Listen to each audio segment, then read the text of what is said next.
Koromo giro kamano kuom kete e Ramogi TV sa 7 mar odiochieng'. Chenro en mano mar migago, wantiere kod mathoth mwaikoni, kata kamano magi weche ma wamiyo pek.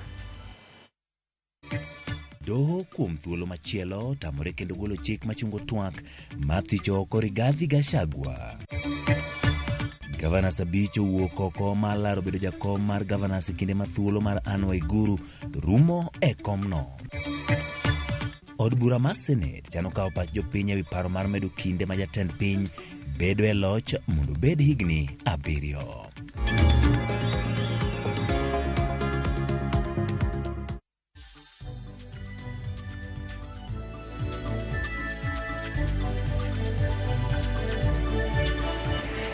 Koromogi inena ka intiere kanyalo go koda mbaka e namba mar 236 nono bende yuda achiel kachiel e YouTube, Facebook kachiel kod X mar Ramogi TV. Go kodi mbaka an bende nyalo luwo achiel kachiel kokalo e Facebook page mar Ochieng' Emmanuel.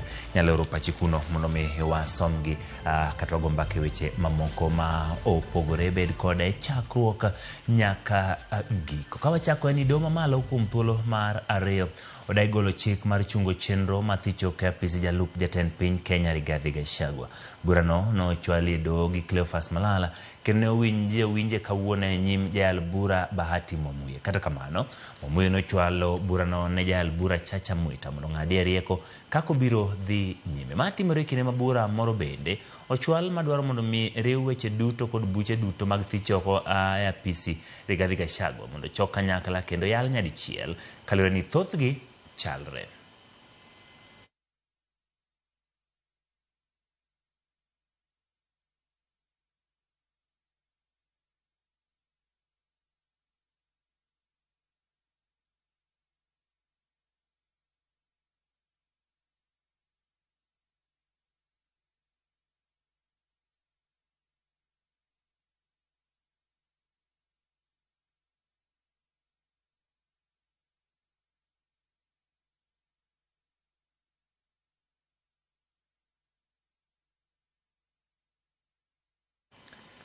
Ka pod wantiere weche moko mpogore kod mano en ni nonro mogol kod kambi nonro mar Tifa oyango ni 35% mar oganda jo Kenya nigi paro ma opogore kaluwore kod dwaro mar thicho oko e kom jalup jatend piny Kenya Rigathi Gachagua.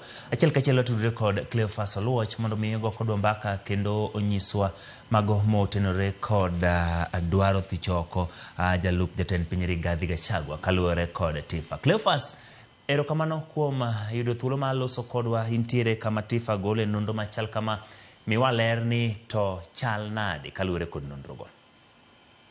Erokamano ahinya Ochieng' Emmanuel, ayude yo makare ahinya. Wantiere madhawa moro Nairobi kae kama osebedo ka waluwo nonro migolo kod kambi mano mar timo nonro mar Tifa manyaka sani yango ni 41% mar jo Kenya siro thicho oko mar jalup jatend piny Kenya Rigathi Gachagua, ka 38% kwedo paro makamano. Ma nonro mogol kod jatim nonro maduong' Tom Wolf mabende otelone chenro mag timo nonro ka Tifa. To bende Emmanuel kaachiel koda ka jogo maneno ka wuok e gwenge mopogore opogore yangore ka ni 69% mar oganda ma wuok e alwora mar Mount Kenya, mago jogo ma odak alwora mar Mount Kenya, to ahinya jogo ma wuok e dhod Kemba. To bende kuom jogi duto ka en 100% mag jogo ma odak e alwora mar Mount Kenya, yangore kar kae ni gin mana 10 maromo 10 kende mag jogo ma ok gin oganda jo-Gemba. Mano e gima ntiere ka mayangore ni nyaka sani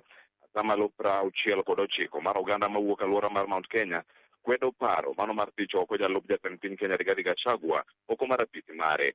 Kata malo 20 mag oganda go bende koro siro paro makamano. To gin jogo ma wuok e alwora mar Mount Kenya, mana kama wayude nonro makamano motelne kanyo kod jatim nonro Tom Wolf kaachiel koda ka jatatije maduong' mar kambi mar Tifa mano Magi Ireri mabende oloso kaachiel.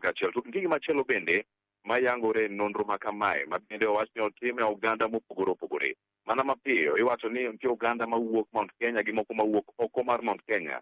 Ka nitie counties mopogore opogore, mago mantiere Hoho mar Okak, mawuok e dho wadh nam chumbi moting'o Mombasa, Kwale, Kilifi, Tana River, Lamu, Taita Taveta e kind mamoko. Ma bende yangore kar ka nitie nyaka moko mawuok e alwora ma Nyanza kata gwenge ma Kaluo, kuonde motime nonro machalo kama ma Siaya, Kisumu, Homa Bay, Migori kod mano ma Kisii kod Nyamira ma bende ne ochoke e parogi.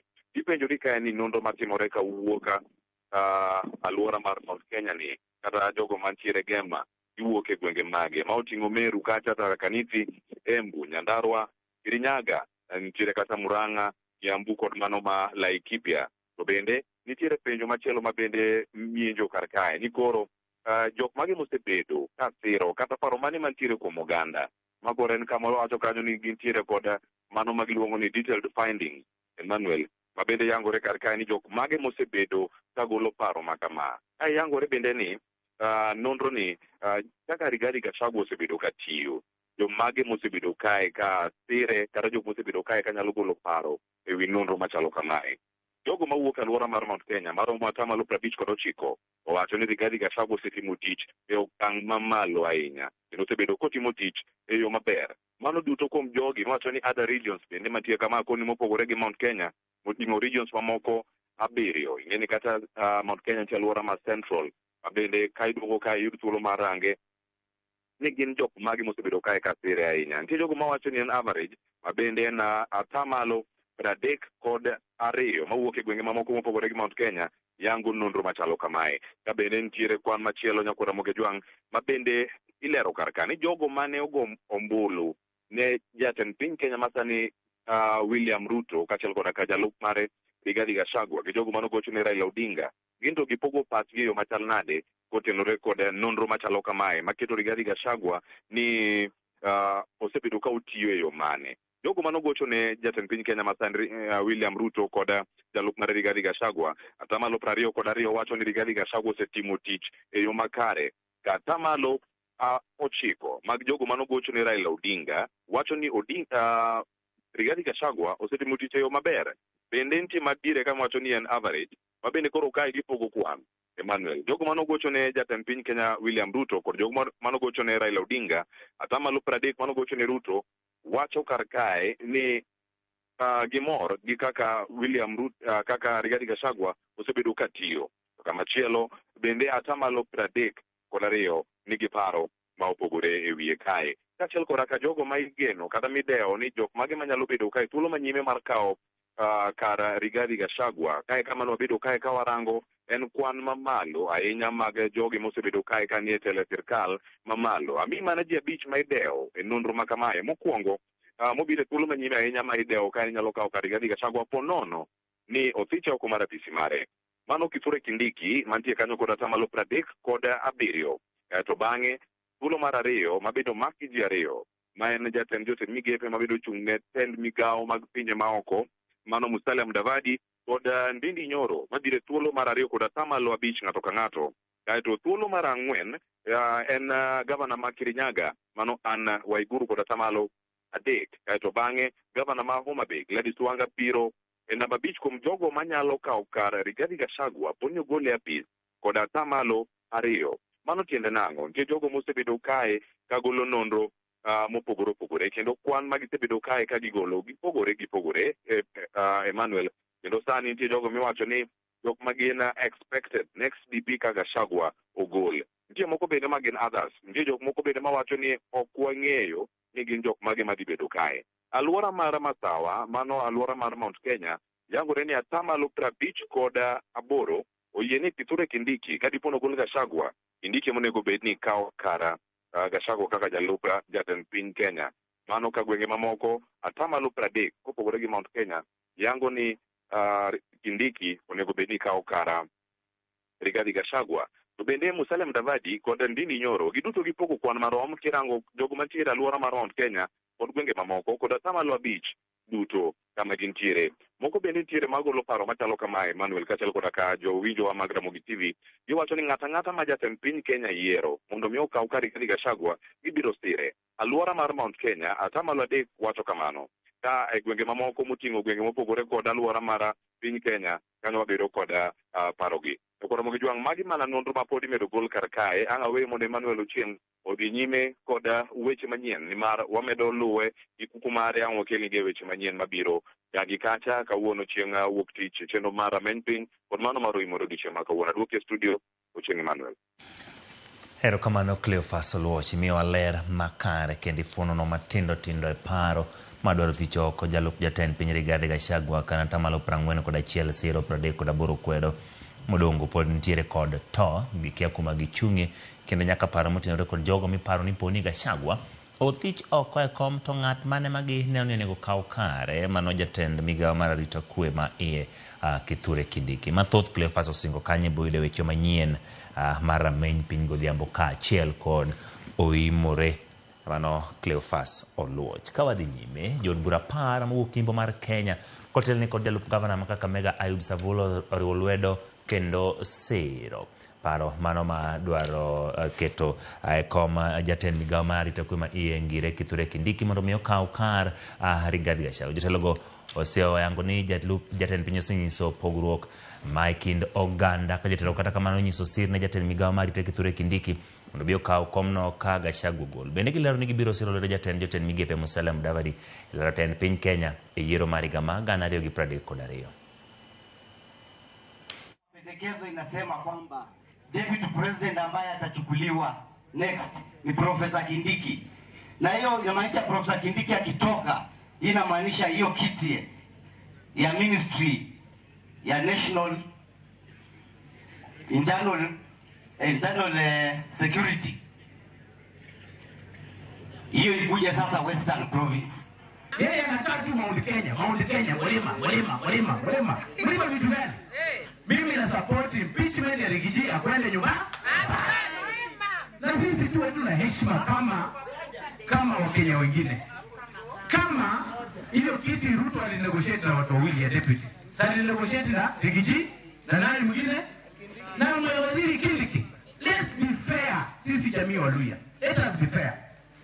Kama ukitoa Rigiji mwenye alikuwa number 2 kwa that position ni waziri Kindiki apewe. Jod Bramati ati William Kamketo koni jalup jatend piny Rigathi Gachagua owinjo bi ng'wone ka osethiche oko kolosero mar bunge la wananchi e boma ma Kabarnet. Kamketo koni ketho mitudogo jalup jatend piny gin adier kendo ni Ruto owinjo obi ong'wone mana ka jod bura osegole apisi. Kamketo wacho magi ndalo achiel kende bang' Rigathi Gachagua kwayo ng'wono e gik ma omiyo idwa thiche oko. Niliangalia watu wanaongea wanasema kufa dereva kufa makanga. Nashangaa sasa ile motion iko bunge saa hii ni ya makanga. Sasa dereva hawezi kufa saa hii. Unaona? Na mtasikia Jumanne katika bunge maneno itatokea mingi zaidi. Naelewa? Hata hii msamaha unajua nimeona jamaa wameomba msamaha ni ya Mwenyezi Mungu jamani. Bata roroti ile msamaha tena. Hai, lakini na msamaha pia ikuje baada ya impeachment. Unaelewa? Baadaye yani tukisameana iwe mpaka tumeachana kwanza kwa sababu lazima heshima idumu. Jambo lingine. Huyu jamaa alikuwa na haraka sana. Ametoa kichwa mapema. Kawadhi nyime. Tielo machielo, jopiny biro dwaro mondo chiw pachgi kotenore kod dwaro mamedo kinde ma jatelo moyier onego bede e apisi. Kamati mar od Senate motenore kod ratiro bago bet mar winjo pach jopiny kotenore kod medo kindego kowuok higni 5 nyaka 7 kaparo makama geto jood bura, MCS, governors kod jatend piny. Parono bende dwaro chuga apisi ma jotend migepe. Paro mano chwal kod Senator ma Nandi Samson Cherargei manosome telo mokwongo dwe mokadho ka koro oganda jokenya okwa mondo chak oro pachgi kar bedo ni ji mathoth osewuok oko ka kwede kamoting'o riwruok mar okil.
Koro mogiro kamano kuom bedo koda tielo mokwongo mar weche manyien chenro mar migago. Nitiere mathoth ma ji wacho kaendi. Evans Odhiambo, kamano kuom keto Ramogi TV. Iwacho ni wach mar Gachagua warito neno odiochieng' ma kiny. Kamano Eli Nyadua ka nitiere gwenge mag Mfangano wacho ni chieng' Manuel Chula ka wane Ramogi TV chenro mar migago kendo amor ka ukelona weche manyien. Wach Gachagua olowa orum piyo mondo piny Kenya odhi nyime gik moko. Kamano Eli Nyadua kuom ote machal kamano. Antiere kod ng'at maluongore kae ni Collins Oginga. Uchingi manale ni ka antiere gwenge mag Nyakach.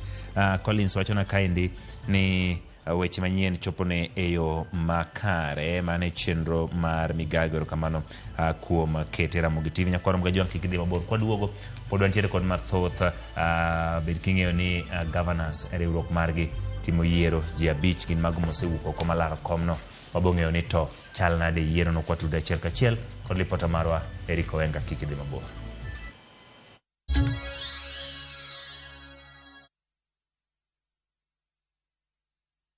Jipange na View sasa imerudi kwa mbwembwe na vishindo. Jipange leo kwa nafasi ya kujishindia mamilioni ya pesa. Jipange ushinde na View sasa. Bonyeza *487*3# na uweke 50 bob tu au tuma kwa paybill number 724177. Account number ikiwa ni nambari yako ya simu. Utapata content na point 50 za kuingia kwenye draw ya kujishindia 50,000 kila siku, milioni moja kila wiki na grand prize ya 3 million shillings. 3 million shillings. Jibambe na content nyingi zaidi, uongeze chances zako za kushinda. Jipange na View sasa.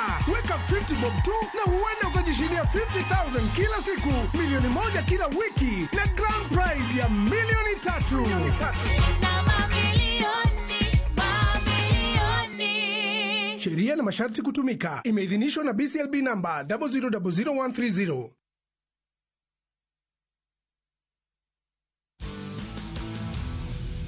This deal intends to increase fees and levies. How is that likely to affect the operations of KQ? It is important for that airport to be modernized.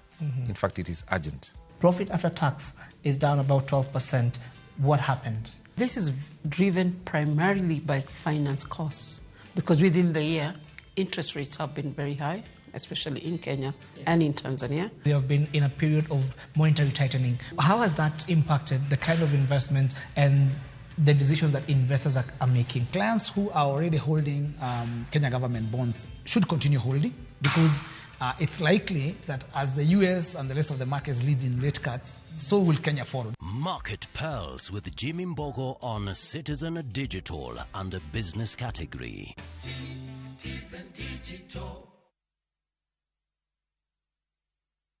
Dreaming of Italy, but worried about planning your trip? View Travel has you covered. View Travel invites you on a 5-day, 4-night adventure starting from $1,650. Sail to the enchanting island of Venice, where ancient canals whisper tales of the past. Immerse yourself in the grandeur of Rome, exploring its iconic landmarks like the Imperial Forums. Discover the artistic heart of Florence, a city inspired by the Renaissance, as you witness the timeless craft of Murano glass blowing. With guaranteed departures, personalized quotes, and our unwavering commitment to reliability, View Travel is your trusted partner in creating unforgettable Italian memories. Book your adventure today. Visit viewtravel.com or call 0703 254 254.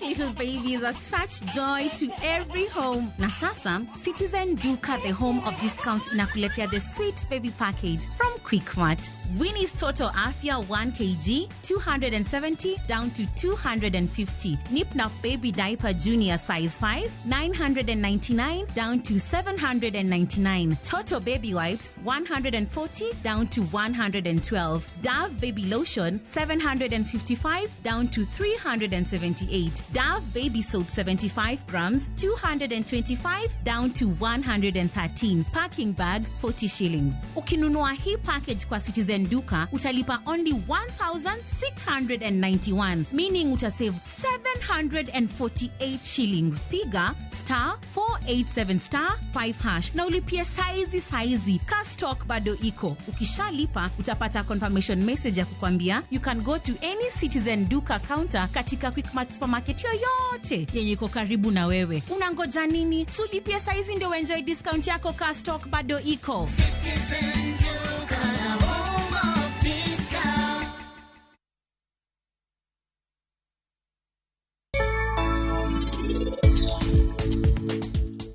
Owadwa, bendi ng'eyo? Mano ranyisi moa kuom Nyasaye. Tema ne paro wachni, obiro India, to kendo uchako Rome. Seher, anayudo visa. Mayie yawa Nyasacha. Anamor ahinya, koro an gi kwe. Yay! Ineno, donge anna wachoni?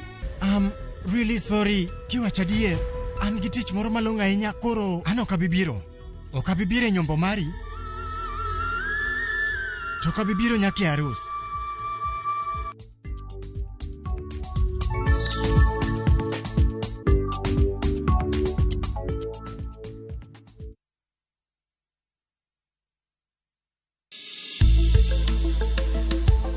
Gimawa en gima duong' moloyo. Onego bed ni wang'eyo kaka wadak, korka chiemo, exercise, nindo maber. Wakelo ni achiel kachiel lakteche man gi lony mararieya e weche ngima dhano. Kikwa discriminate ne joma nigi ndulume to tikwa pandgi. Ng'eyo en teko. To kodok korka ngima mar del, bedo gi ng'eyo nyalo kelo lokruok maduong'.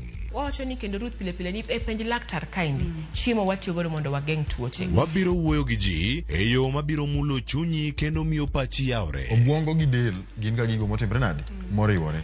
Koro gimipidho obwongo mari luwore gi gino mipidho dendi. Riwri kod Ruth Otieno e penj laktar. Wuok tich nyaka tich abich saa 12 odhiambo mane Ramogi TV. Penj laktar. Ngima en mwandu.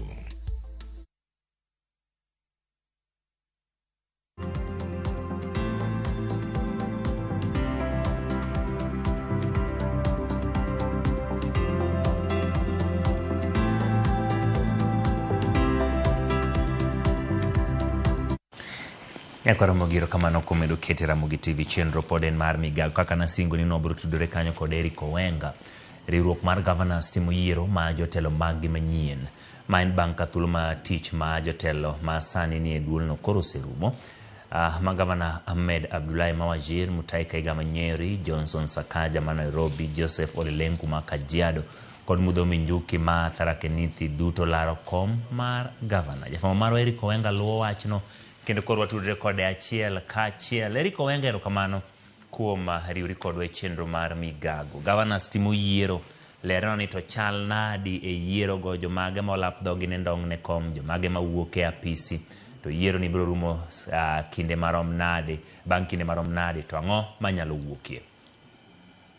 Mana kaka chono Emmanuel awinj maler ahinya, to gima ng'eyo ni yiero oserumo. Yiero manochakre gimo saa 3 okinyi nyaka saa 7 kama kendo osetieke makmana ni daka mar nokok sane gibo lando ayanga ng'at ma koro gi yiero kaka jakom mar riwruok mar gavana abo kawo kar Mikai Anne Waguru ma bende en jakom mar riwruogno mar 6.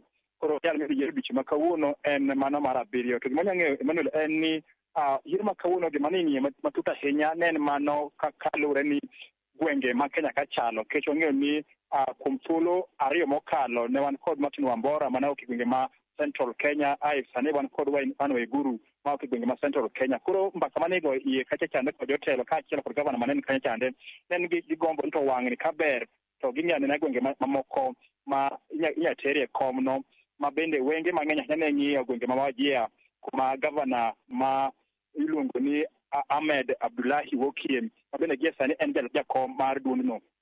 Koro wageno ni gie sani mage mbaka mego kato gima ng'eyo ni kuom ji 5 go ne wan kod Ole Lenku, wan kacha kod Johnson Sakaja mana kiwacho chande, wan kod Ahmed ma bende ni temo dhira ahinya mondo en mokawo komno ai kod gavana ma ma Nairobi ka Johnson Sakaja koro wamien to die sani ko sani ngano mi dilan to gimang'e mana ka go ni giming'i ahinya en lony ke chonge no ngata ko lenku en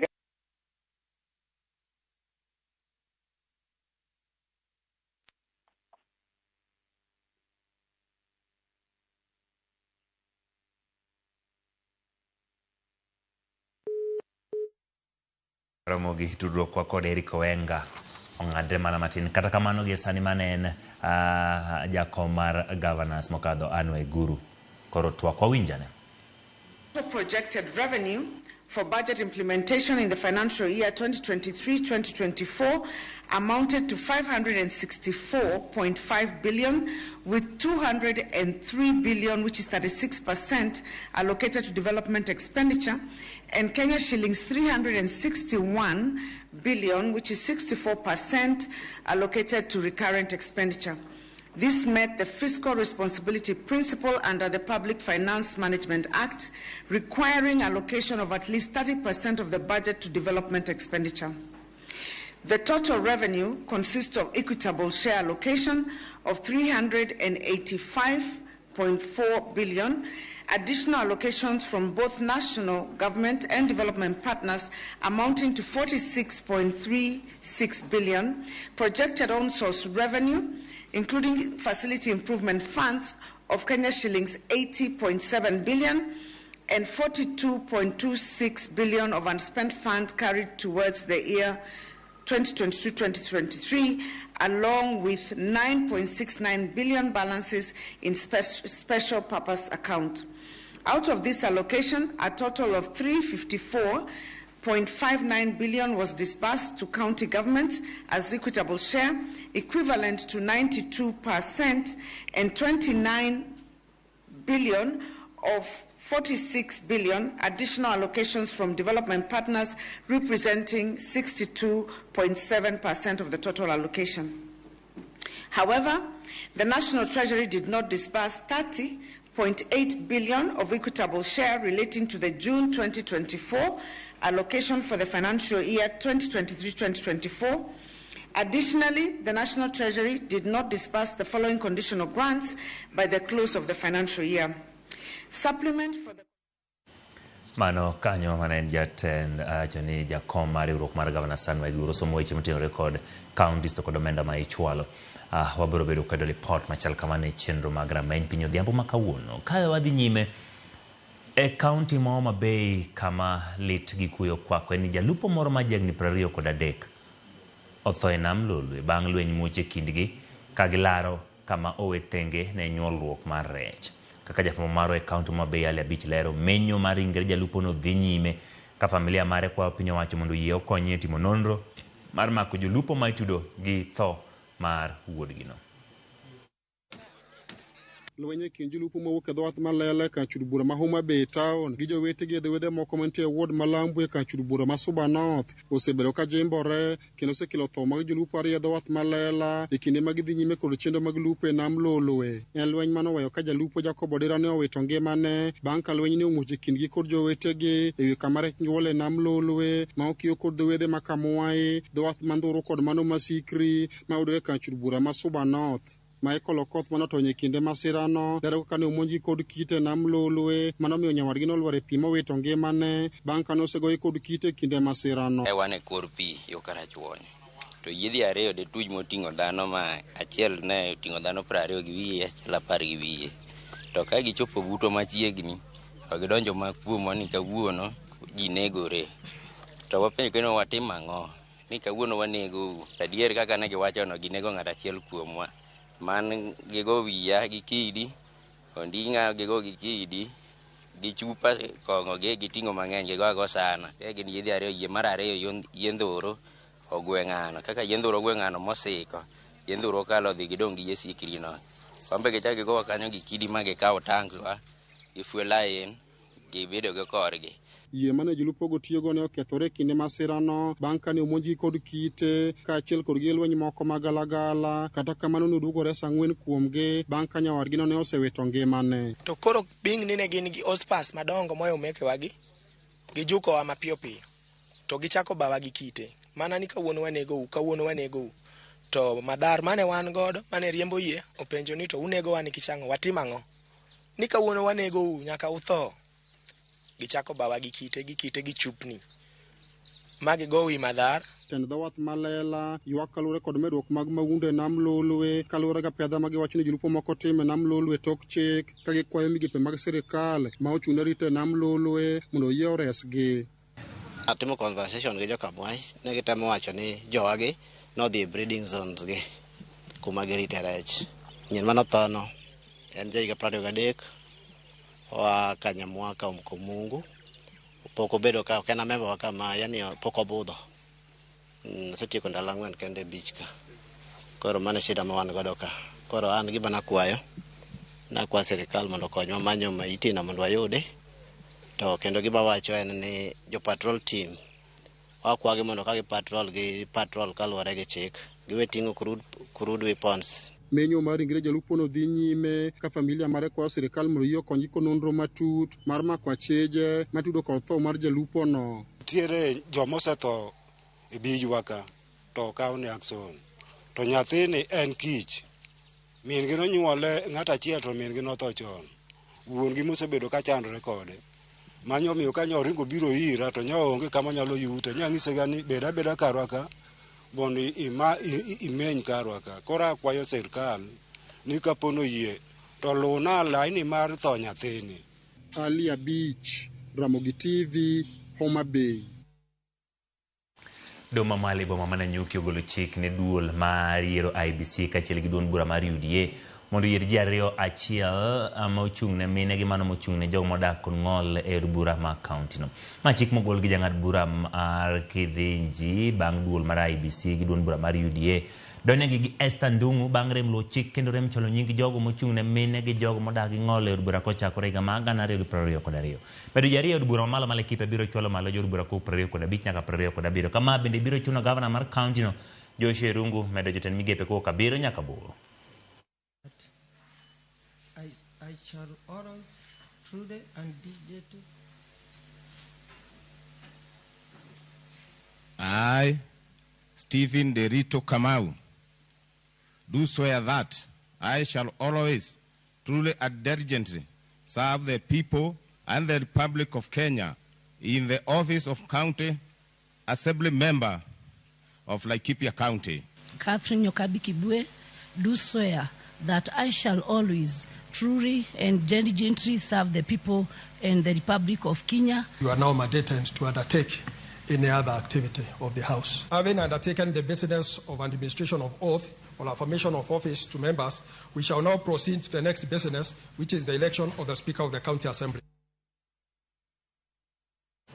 Kawadhi nyime en ni kembe maloso mwandu mpogore ogol negi chik maketo kenge makare mag rito alwora. Magi owachi gi jatend migawo mar alwora Aden Duale.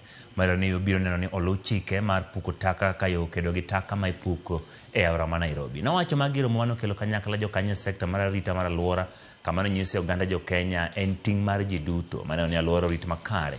Kabende koro dwaro mondo mi jogo mating'o taka oti kod nyamburko ma iumo wigi mondo kik chid alwora e kinde ma gichokogi. Duol mar NEMA osegolo chenro ma keto taka e kidienje mopogore opogore kaka yo maneno ni opukgi e yo makare.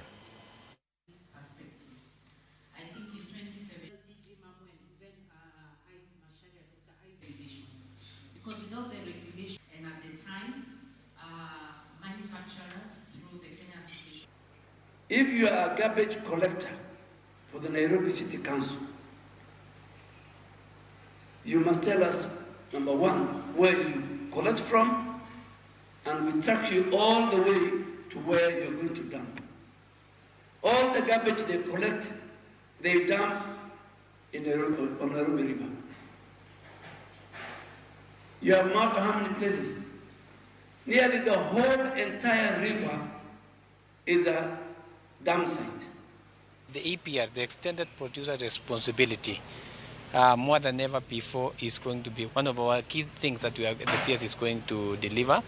We have had the law in place, the Solid Waste Management Act of 2022, but the problem has been, as you heard it from the people and the producers themselves, that they don't have the regulations. Even for NEMA, they've been impeded. I want to assure you that as he has mentioned, we will have this APR regulation gazetted hopefully by Friday this week. And therefore, then it will be now left to our regulator or our enforcer, NEMA, to deliver on his mandate. We are working very closely with the riparian community to ensure that once the issue of sewerage system is addressed, because informal settlement do not have a sewer system. Once the sewerage system is addressed, then I am sure the issues of informal dumping sites, or rather informal engage dumping, will be addressed. Johala ma Esibuye kachung burama emohaya yuago gedo mo yuare ma chiro egwego mani kod kuonde wala 200 kagibugo chungo chulo suru poni weche magedo kochwale thulma jumbe ariyo mabiro kane gilose chiro no giseo piny owacho e kaunti ma Vihiga kumne kwayo mondo migimu kuonde gi mag ohala gichiw thulne gedo kata kamano dweche 6 osekadho kapod kata chak gedo mano foundation pod okoketi gikwayo piny owacho e kaunti no mondo ochak kendo tieko gedo no mane gisingo ni rumo giko dwe mar 9 maka ok mano to gibiro ng'anyo.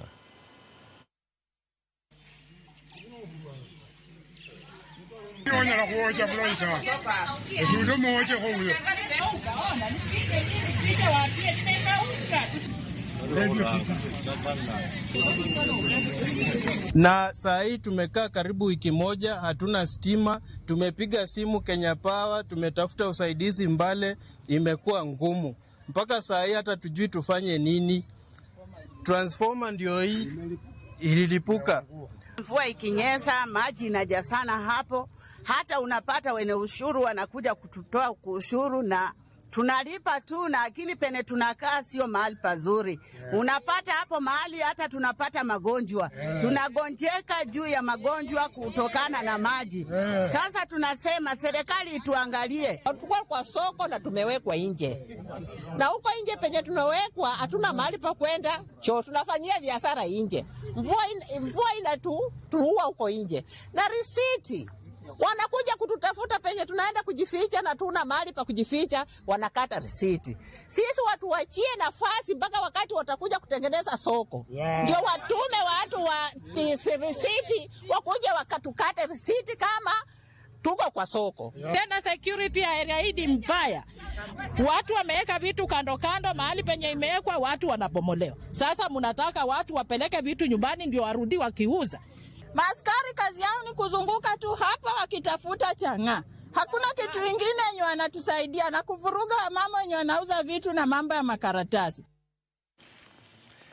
Duol mar jomong'ol kanyakla kod riwruoge mag oganda e kaunti ma Kwale ochako nonro ewi gima miyo moko kuom nyithindo osebedo ka inyuolo kane kod chandruok mar obwongo e kaunti no. Nondigeno ni biro konyo e rito ngima nyithindo mapok onyuol mondo geng' ng'ol mar obwongo ma juko nyithindo e kaunti ma Kwale. Ler mogol oyango ni kaunti ma Kwale ni kod nyithindo maromo 3,140 ma ni kod ng'ol mar obwongo kendo luoro nitie ni poni okenge makare ok oketi to kwan nyithindo minyuolo kod ng'ol ma kamano nyalo biro medore.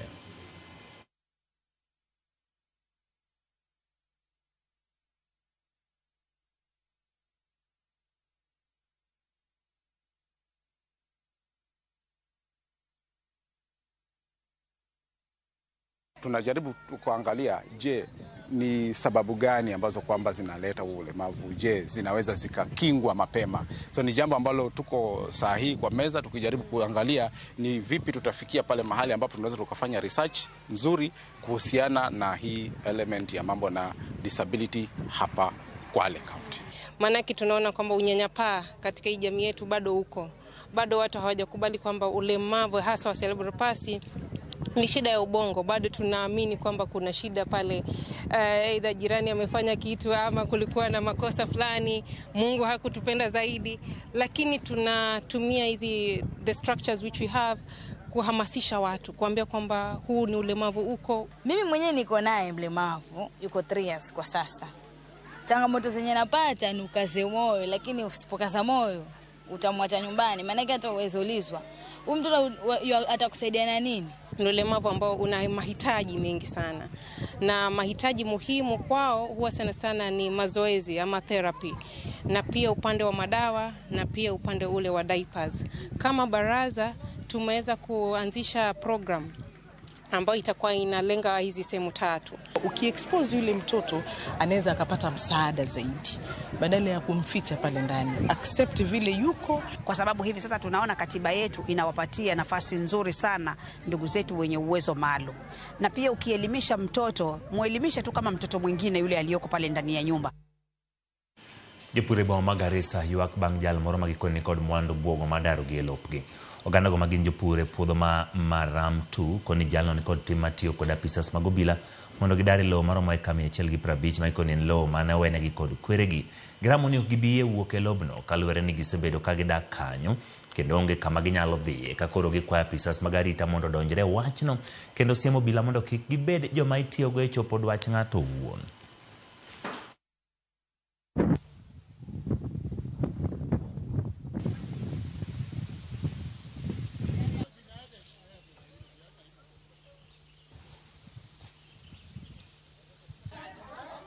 Gari, wacha ucheki pale madamu kule urudi siku nyingine kwa sababu sisi hatutaki mambo ya vita. Hii ardhi ni yetu na wala hata sisi hatukusaliwa wakati ardhi alikuwa hapo. Mimi mwenyewe hii ndio tunalisha watoto wetu, hii ndio tunatoa chakula kutoa, ndio tunauza bana dizima serikali yote. Au achane sisi na hii shamba ni yetu. Niko na shamba huko nyuma kwa shamba ambayo iko na karibu watu 100. Plot nimejenga na plot yenyewe nilikuwa tumepata kwa mababu zetu. Sasa sijui mtu ametokezea wapi anakuja kutusumbua na hii plot karibu miaka 10 na kitu sahihi. Ningeomba serikali iingilie kati kwa sababu uwezi ambia watu wanaishi mahali ukuje useme umepewa na court order na mahali kuna ni kijiji watu wanaishi. Wewe mtu ako na pesa Kenya ni kama anadhuluma wa maskini ambaye hawana haki. Anaenda mahakama, anaenda wapi? Anaenda kwa ofisi za serikali, anafanya kile kitu anataka, alafu kile siku anakuja kusumbua watu hapa. Wala ambao wanaleta hapa shida ni brokers, na sisi na brokers wenyeji na brokers tutaendeshana kwa mahakama. Kwa hivyo tafadhali mimi naomba county commissioner hii watu brokers kama wanaendelea kupitana sisi tutakumana nao kwa mahakama, lakini mambo ya security askari yako tusitumie. Tafadhali tunaomba hiyo askari wakae watafute mahali nyingine. Ikiwa askari wenyewe wanatumwa wanaharibu security usalama, sisi wenyewe tuko wapi? Jolony weche mag pur dwaro mondo piny owacho puonj jopur kod oganda duto ka ginyalo geng'o lal mar chiemo kowuok e puodho nyaka e chiro kod kowuok e chiro nyaka e mesa e seche ma ichamogi. Piny owacho bende ojiwo mondo oger dero minyalo kane chiemo ma owuok e puothe ka Jojuma miyowa ler. Achiel kuom lek 10 kod biro maong'ere kaka Sustainable Development Goal ma pinje duto e piny mangima koro goto chopo en duoko piny lal mar kothe kata chiemo ma jopur yudo ka ochakre puodho nyaka e chiro ma ong'ere kaka dhongere kaka food losses kod lal mayudore ka ochakre e chiro nyaka seche ma iketo chiemo e mesa ma ong'ere kaka food wastage. Mori tima everything right to losses kendo bedo e transport kacha. Yudo ni mondo gini chope chiro kata chope dalani samoro moko luar ga. Waneno kata samoro ja pickup oting'o oganda moko luar, oduma moko luar kanyo. Mani sechako mana yudo loss. Lipot mogol ruogno mar Food and Agricultural Organization FAO e higa mar 2019 yango ni piny mangima wito maromo 13.2 mag chiemo duto ma ipuro kowuok e puodho nyaka e chiro. Jolony e wechego mag pur wach ni piny Kenya kod kata kaunti ma Migori bende pod wito chiemo mathoth ka wuok e puodho nyaka e chiro nikech midhieche mathoth ma oting'o nok ma kuondego ma nyalo kan e chiemo mopur. Janet Omolo menje lony e wechego mag pur wach ni nok mar kuonde ma ikane chiemo kata kothe kaachiel kod onge malony makare ne jopur e yore mag kano chiemo bang' keyo osekelo lal mathoth mar chiemo kaachiel kod kothe. Farmers needs capacity building. Government be nyalo invest in storage facilities e gwenge. Iyudo ka koro like Migori County we rely mostly on cereal board, but again cereal board dwaro ng'ano manigi products mang'eny. Tuoche mamako kothe ma ong'ere kaka aflatoxin bende gin mago ma jolony wacho ni koro kelo lal mathoth ne jopur. Nyalo mention na nyalo go erokamano ni Migori County government wan gi food lab a Migori referral kachacha ma is able to test for the presence of aflatoxin. So sensitization benego beni pod itimo ni farmers mondo ging'e importance kata ber marga the test the sana oduma gi njugu. Omolo wacho ni nondo margi yango ni chiwo mathoth e kaunti ma Migori kao chake puodho nyaka e chiro gino ma ikelo kod keyo ma oleo kod midhiero mamoko. Idhi keyo to wa slash wabeto kamoro tichako diri oduma gieki. Idire regardless ni mayo top kata ma ok top.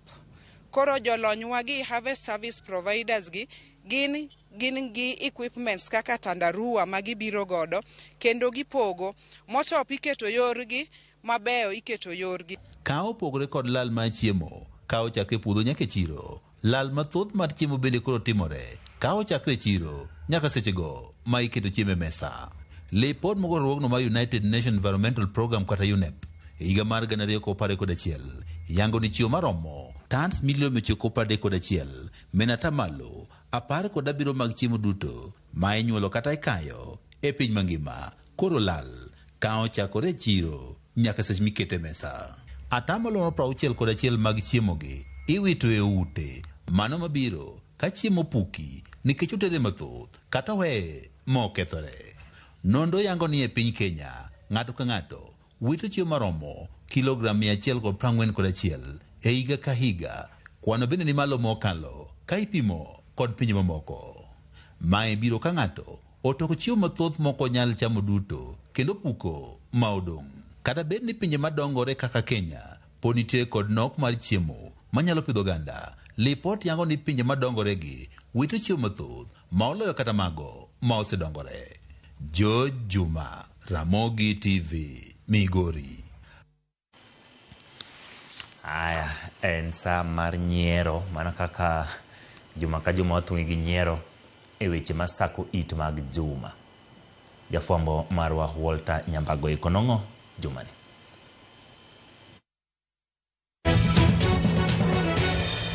En juma mar thicho Rigathi Gachagua. Taka enda yumbani. Yae mama, en Gachagua. Taka enda yumbani. Kishaga aende nyumbani, Kishaga anasumbua serikali. Punji tek. To, but ikoni odhinang'o. Sio kabili, sitaki kabili. Ukabila. Sio kabili, sitaki kabili. Kabila sitaki. Enda yumbani kichako. To, wawera kodi. Kata jopuonji ni tamo wengegi. Sio kabili, sitaki kabili. We awinja ne min wajia. Kishaga aende nyumbani, Kishaga anasumbua serikali. Wakenya ni moja. Otimang'o? Hatutaki Wakenya mgabila. Kishaga amesumbua serikali, tafadhali. Woodmount Kenya, Bianeka. Ikoni wach telo mar jodolo ni Chendo Nyowuoyo. Ameoa, bibi yake ni wa kanisa. Gachagua ameoa pasta. Sasa kama watu wa kanisa hawasikizani, sisi watu ambao kuokoka inakuwaga kizungumkuti, tutafuata nani? Giwangi mar polo, jogi bedhi. Kama wao wanapigana, mimi ninaona ya kwamba biguni ina shida. Mimi nimeona biguni kuna shida kubwa. To in kod wach mane? Penjane Ruath, e wach thichone. Wakati Uhuru alikuwa na kulikuwa na mushikiri baina ya Uhuru na Ruto. Na Uhuru alikuwa mtu wa pombe. Na alikuwa anaambiwa ni mtu wa pombe ni mlevi. Kama mlevi yako kufukuza Mkristo, kwa nini Mkristo afukuza Mkristo mwingine?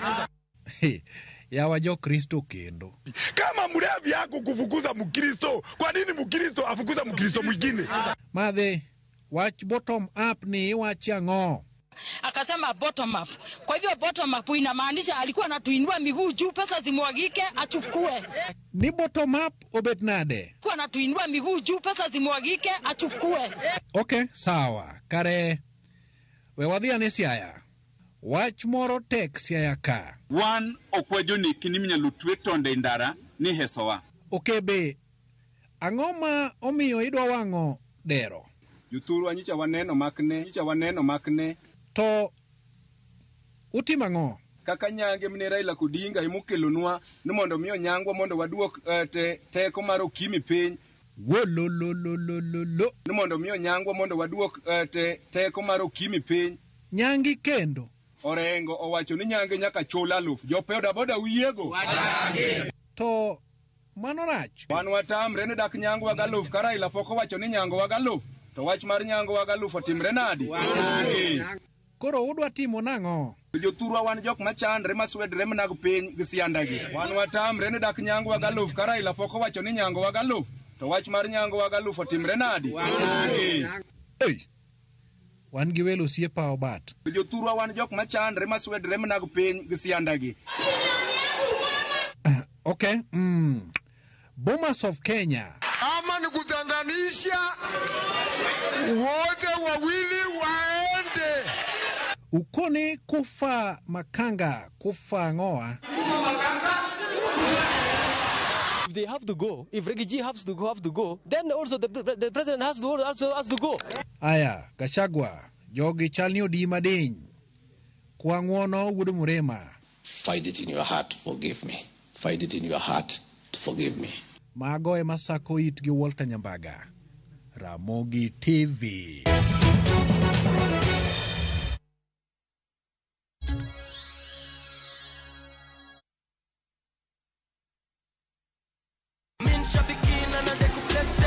Brate, huu mwezi usiache life kuweke kwa kona.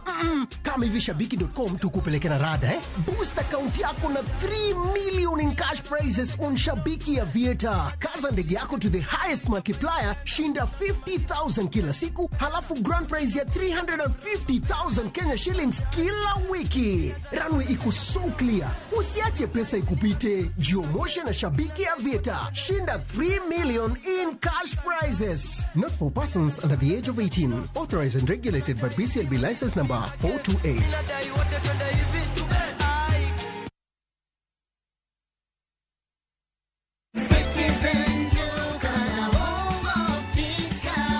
Time ya kupaka rangi imefika. Citizen Duka, the home of discounts, inakuletea ofa poa ya rangi za Crown kutoka Mudhokinjo. Crown Vinyl Silk lita 20 na Crown Vinyl Matte Luxury lita 4. Ukinunua kifurushi hiki kwenye Citizen Duka kwa 14,900, just imagine una save 1,250 shillings. Bonyeza tu *487*5# na ulipie saa hii kabla bidhaa hazijaisha. Ukilipa utapata SMS ya kuconfirm, halafu uchukue package yako kwenye Citizen Duka counter katika duka la Mudhokinjo karibu nawe. Citizen Duka, home of discount.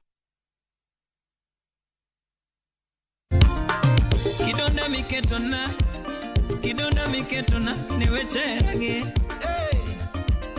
Rama nyagini rama, nyathina gini rama, yaber nyiri gini rama, weketa giting'one. Ang'o mondo kupachi nyagiera aworo. Ang'o mondo kupachi nyagiera. To get Susumila as your skiza tune, dial *812*784#. Ramogi TV eod jothune duto.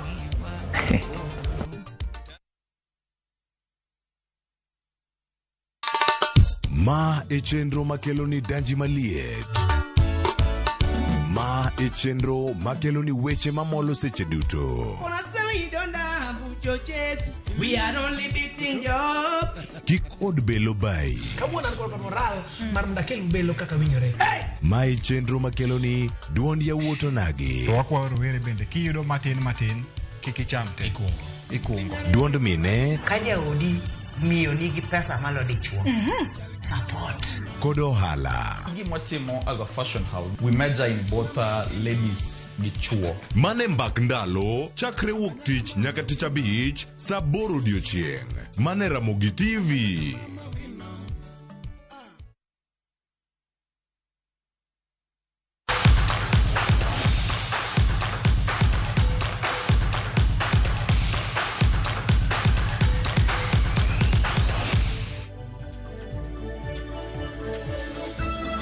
Weche mag tuke duol matayo weche tuke pacho ka Football Kenya Federation ikwayo mane onegisiro mich ma tugo e kor gwenge ma pacho kaka achiel kuom yore mag fwenyo mich mag tugo e kind rowere ma pod raga e kor gwenge.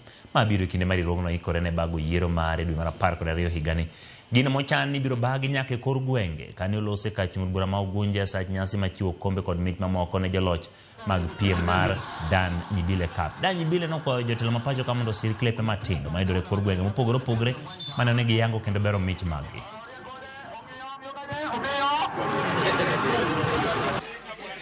CBD sani kaka wadhi yiero maduon mochung' ni mpiche i Kenya ka miluongo ni FKF, wadwaro ni giwuothi gwenge to gi support mpiche mag joma mine, mpiche mag joma vijende kata nyithindo matindo, nikech talent e gima golo jiwuok oko ka. Okamano to wan wakwayo be jotelo duto te ma i Kenya ka mondo wati muru wach talent to wagwe gi support tournaments, gi support netballs, gi support handballs, nikech tournament gi ema yudo kata miwa thuolo mag yudo talents i kor gwenge.